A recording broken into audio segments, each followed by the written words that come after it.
بسم الله الرحمن الرحيم الحمد لله رب العالمين والصلاة والسلام على أشرف الأنبياء والمرسلين سيدنا ونبينا محمد وعلى آله وصحبه وسلم أجمعين.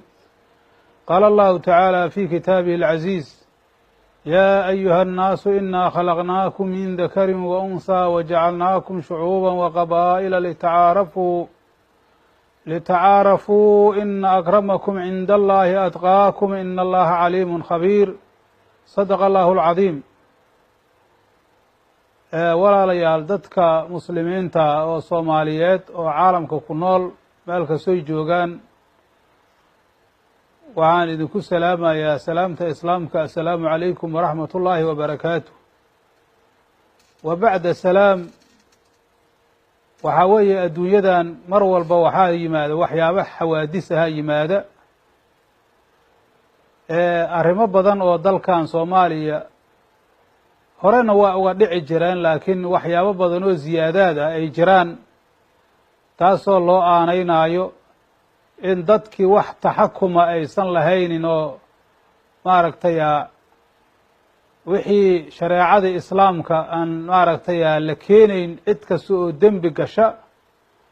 haddii dadka la jaasi lahay dembigu waa yaraa lahay.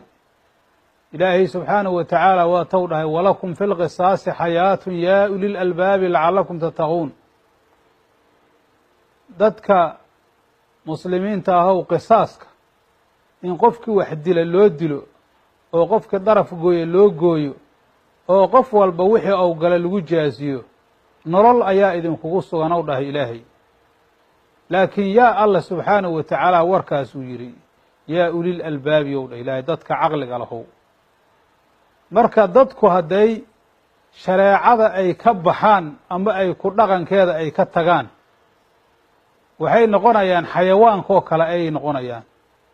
gaaladaba markii ilaahay uu tilmaamayay in hum ilaa kal ancaami ou dhahay ilaahay, bal hum adallu sabiila. dadka ilaahay jahannamo u abuuray sifaadka ay leeyihiin alla markuu sheegay, waxay la mid yihiin ou dhahay alla subxaanahu wa tacaala xayawaanka la dhaqdoo kaleentood. waa xagga caqliga iyo fahamkay kala mid yihiin, bal ayagaa kasii baadiyeysan ayuu dhahay. maxaa yeele xayawaanku ilaahay subxaanahu wa tacaala maqaam iyo xuduud alla ugu talagalay ayuu ku taagan yahay. laakiin bani aadamka waxaa loo sameeyey inuu ka duwanaado intaas, oo caqli baa la siiyey, wax badan baa la siiyey, wax badan baa ilaahay ku fadilay. maxalu shaahidka arrintan hadda aanu ka leenahay waxaa weeye, mar dhow oo maalmo ah waxaa ka dhacay magaaladan muqdisho dhacdo aad iyo aad maaragtaya u xanuun badan. dhacdadaasu waxaa weeye magaalada muqdisho iyo waddankaba wax walba oo xagga maaragtay isdilka iyo waxyaabo badan iyo way dhacaan.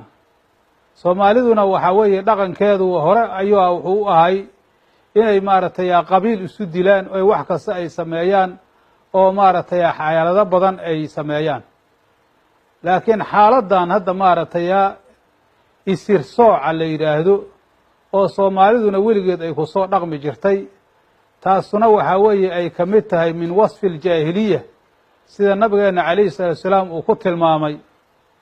waxaa weeye casabiyadu maxay tahay? markii nabiga la weydiiyey waxa uu dhahay: an tuciina qowmaka calaa dulmi ou dhahay, waa inaad ummadaada ugu kaalmayso dulmi aad ugu kaalmayso. dadku hadday dulmi ay galaan oy daalimiin ay noqdaan, waxaa loo baahan yahay inaan dulmigaas loogu kaalmayn, in laga hor tago ayaa loo baahan yahay. wax kastoo looga hor tagaba,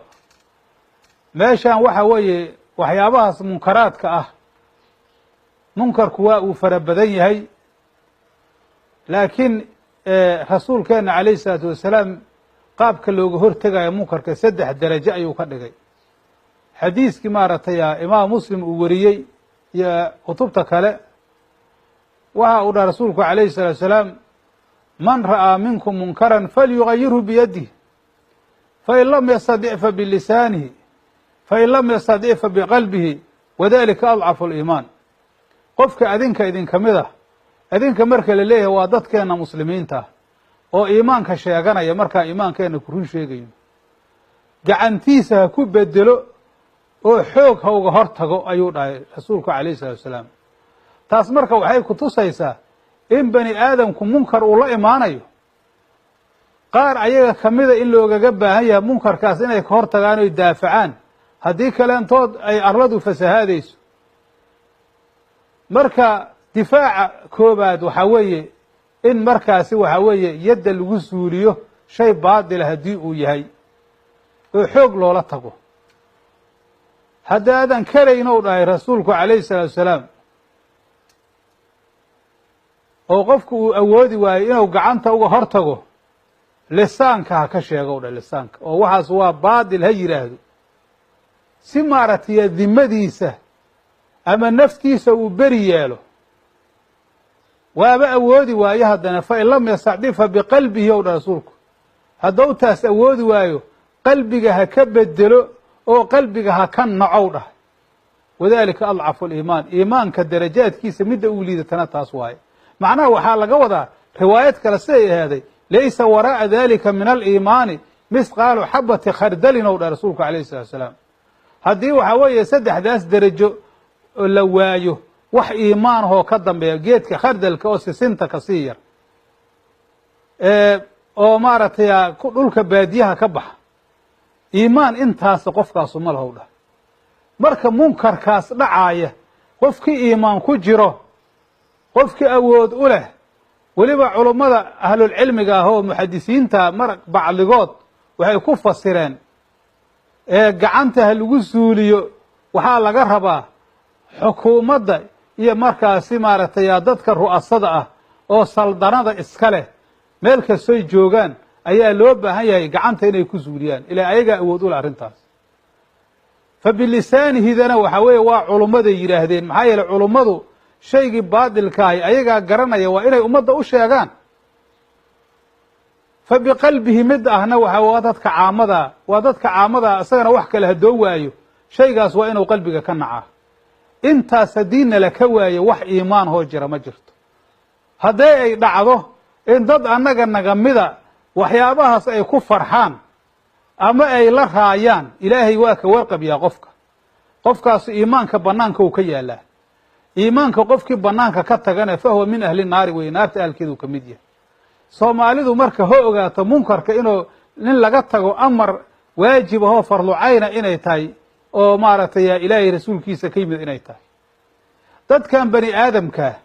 ilaahay waa uu ka warramay. ilaahay yaa ayuha annaasu, dad yahabow ayuu dha ilaahay, innaa khalaqnaakum min dakarin wa unsaa, waxaanu idinka abuurnay mid lab iyo midig, waa xawo iyo aadam.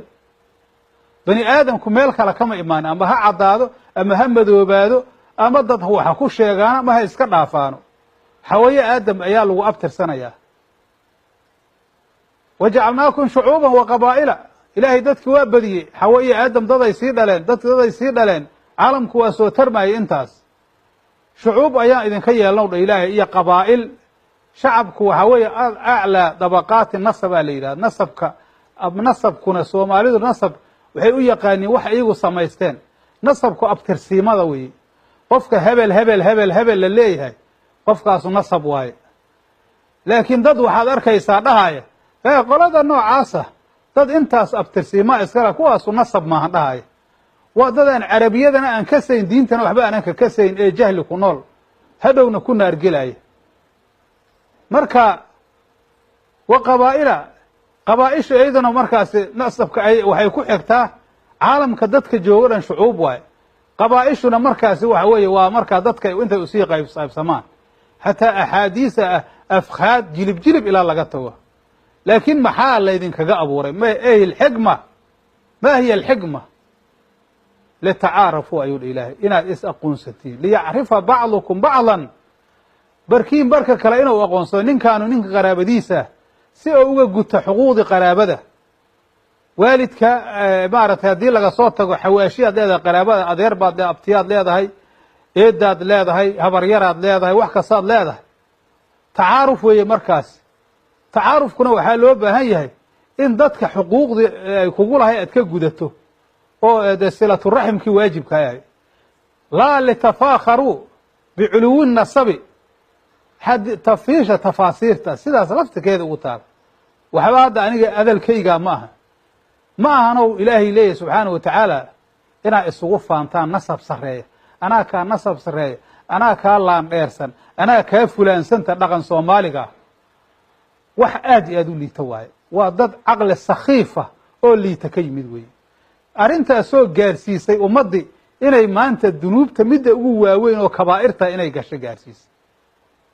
markaasuu dha ilaahay ina akramakum cinda allahi atqaakum war yaa idinkugu fiican yaa idinkugu sharaf badan qofkaan ilaahay sharaf u yeelina sharaf yeela maayo waxaa idinkugu sharaf badan qofka ilaahay agtiisa qofka idinkugu taqwo badan qofka rabbi ka cabsada taqwada ilaahay ayaa maaragtay lagu kala sharaf badan yahay wax kaloo ilaahay sheega meeshaan ma jirto ilaahay waxaad ugu dhowaato amaad ku sharaf badnaato waa ilaahay cabsidiisa iyo daacadiisa wax kaloo aad wax ku tahay ma leh haddaa ibliis ku qaado oo shaydaan wax kuu akriyo oo intaas dadkii alla kala calaameeyey oo dadkii aabba'deenii hore ay maaragtay wax ku soo dheeleen dadka maanta jooga inay diintina bartaan ilbaxnimada iyo wixii la sheegaya xaggay ka aadeen dadaa weli maaragtay badownimadii iyo axraabinimadii ku jira waxaas waxaa ku adkaya shaydaanka waaye dacdadii ka dhacda hadda magaalada muqdisho oo ninka miskiinka ah oo berii'a ah ina lagu dilay haddana dab lagu gubay axmed dawla ninka wiilka la yidhaahdo oo la gubay waa ka xuna horta waxaan ka hadlaynaa maxalu shaahidkeenu kaas wey laakiin si caamana waa u sheegaynaa waxaas ka dambeeyaahu waa araadilu naas akhasu naas bani aadamka kuwa uu liito waayo waana in laga jaasiyaa ciddii raaci ilaahay uu ka dhigay mas-uula ka saara waa in laga jaasiyaa oo laga daba tagaa kuwa caqiidadaas qabana waa in laga qabtaa muslimiinta laga qabtaa dadku waa inay ayaga takooraan intay dadka takoori lahaayeen waa in ayaga la iska fogeeya ila ayagaa takooran qofkii ilaahay takoora kaasaa takooran ilaahay agtiisa daadan waxba ku ahayn waxaa tahay ma jirto marka waxa weeye nasabka la duraayane haddaad banaysata gaad waa ku gaaloobaysaa xadiis saxiixa nabigeena calayhi salatu salaam waxa uu dhahay rasuulkeena calayhi salatu salaam sintaani humaa bihim fi nnaasi kufrun laba dadka gaalnimo ayaa ugu sugan addacnu fi lansaabi wanniyaaxatu cala almeyit nasabka oo la duro iyo meyidka oo lagu qaylsho oo niyaaxadii la sameeyo jaahiliyada marka hadda labadan arrimood wax jaahiliyadii ka yimid waaye dadka banaystay oo caado ka dhigtay ee dhaqanka ka dhigtane waxay u eg tahay inay ku gaaloobaan oo ilaahay agtiisa ayagoo kufaar ay tagaan intii goor ay tahay ha ka tawba keenaano waxaana uga tacsiyeynaynaa qaraabadaas ahlu khayrka ah oo intaasoo dunuuba loo geystay qofkaas dhintay shahiid waaye laakiin qofkii ka dambeeyo dembigaas amba abaabulay amba raalli ka ah xataa midka raalli ka ah yaanba dadka ogaanin waxa uu ka baxay maaragtay xayndaabka iimaanka uu ka baxay kaas isaguna meel kastoo joogaba marka cid raalli ka ah ma jirto qabiil loo nisbay maayo cid loo nisbayhaa ma jirto waxa weeye qabiilna cid xakunta aho ma jirto dadku waxa weeye qof walba walaa taziru waasiratun wisra ukhra o dha ilaahi naf dimbowda naf kale dembigeeda ma saarsanayso dadka waxa weeye xukuumadaa ka dhexaysa wiilkaaga hadduu 15 jir noqdo waxa weeye waxaa idinka dhexeeya xukuumadda ayaa ka jaasaysay adaa dhalay dembigow gala laguguma qabsan kara adiga marka waxa weeye inta markaasi maamul haysa waa inay arrintaas wax ka qabtaan weeye soomaalidana waxaan ugaga digaynaa waxyaabahaas haraadiga ah oo soo jireenta ah oo dulliga ah soomaaliya waxa weeye waddanka gudihiisa isku gumaysataa laakiin hadday xuduudkaas kenya hadday dhaafto libooya kenya meelahaas ay tagto ayagaa dad gumaystayaala wada ah gaaladii meel walbay tageen meel walbaa lagu gumaystaa meel walbaa lagu yasaa meel walbaa lagu waxeeyaa maxay ayagu isu yasaayaan balaayada ayaga haysata maxay tahay war waxa weeye waxaas laga ilbaahana laga tago dadka waxaas wadane ha la takooro shayaadiin weeye kuwaas waxaan leenahay marka dadkii maaragtay dembigaas laga galay oo dadkoodii la dilay jariimadaasu ay ka dhacday waxa weeye maaragtay waa u tacsiyeynaa ilaahay agtiisana ilaahay maaragtay samarkooda allaha weyneeyo waqafara allaahu limayitihi meyidkoodina ilaahay dembi dhaaf allaha siiyo hana ogaadaano inaan maaragtay qabiil iyo maaragtay imidna iyo dad meel iskala soo jeedo waxaas inaysan samaynayn oo waxaas inaysan maaragtay wax beel ka socda aysan hayn soomaaliya o dhan waxaas dhaqan soo jireen waayo dadaa weli ku baaqiya arrintaas dadka marka waxa weeye heer hebelaanna dilay heer hebelaanna yeelay laftirkeedu waxay ka mid tahay casabiyaday ka mid tahay dad baa wax laga leeyahay heer hal nimaa dembi gelaya markaas uu leeyahay heer hebelaa nin naga dile waa inaan nin kale kasoo dilnaa bal fiiri bal aawa aayadda qur-aanka war ninka la soo dilaa ma aada ninkii wax dilay xataa maaha marka kaas laftirkiisu qabyaaladii laftirkiisu waa ku jiraa casabiyadu ku jiraa nabigeena waa tou dhahay dacuuha fa inahaa muntinatu dhahay rasuulku war iska daayo ka tagow dhahay waa neef baktiyey weeye dadka qabyaaladda casabiyada noocaasa ku dhacmaaya subax iyo galab waxay cunaan dameer baktiyey ama ey iyo doofaar baktiyey cunaan haddayse isdhahayni waa cuntiine way cunaan wax ka xumay haayaan waxaaba laga yaabay eyga iyo doofaarka iyo maaragtay dameerku inay haddii xaalatu daruuro la gaaraba ay banaanaadaan marka waxa weeye dameer baktiyey cunaan iyo wax ka liita arrintaasaan rabay inaan xoogaa dhel aan ka idhaahdo insha allahu tacaalana waxaana soomaalida ka codsanayaa inay maaragtay hadda aaladii waa badatay in lasii sheergareeyo ummadda lasii gaarsiiyo oo maaragtay ummaddu ay ilaahay ka cabsadaan arrintaasna beri baan ka nahay dadka islaamka oo dhan muslimiinta dhan soomaaliyeed beri ay ka yihiin aad iyo aad baana loogaga xun yahay loona cambaaraynayaa maaragtay inti samaysayna ku kooban tahay cid kaleoo maaragtay arrintaas raalli ka ama jirto sababtoo iimaanka miyaanu ka baxaynaa iyo islaamka ilahay nagama bixiye waa iimaanka islaamka ka bax haddacnu fi lansaabi waniyaxatu cala lmeyd nabiga alayh salatu salaam dadku waa inta labadaas waa ku gaaloobayaan haddana waxa weeye waxaan waa la dhaqamaa laga soo jira wax la soo jira weye dadkii masaakiinta intaasoo dhan ummaddii xataa aan wax xiriira aan ku lahayn dhibaato weeye war waxa weeye waxaas waa adduunyada wax ka jira ma aha hadday ka jiraanne meelo kooban weeye marka annaga oo muslimiin sheeganayna oo boqolkiiba boqolaa muslim nahay dhahaya waxaasna ku dhaqmayna dadkaasu dad islaam waxba ka yaqaan maahan dad diin lena ma aha marka insha allahu tacaala waxaan rajaynaynaa ayagana allaha soo hanuunsho intii ayagu waxaas ku jiraan allaha ka suuliyo haddii kaleentood ilaahay subxaanahu watacaala meelow dadka ou ilaahay ku kala saaro iska leeyahy waxaas waxba ku dheefi maysid naaraa ka dambaysa marka waxa weye waxba kugu tari mayso insha allahu tacaala waxaan rajaynaynaa in laga waantoobi doono kelimadaas naseexadaana ummaddaanu ku sadaqaysayna hada wabilahi tawfiiq wasalaamu calaykum waraxmat ullah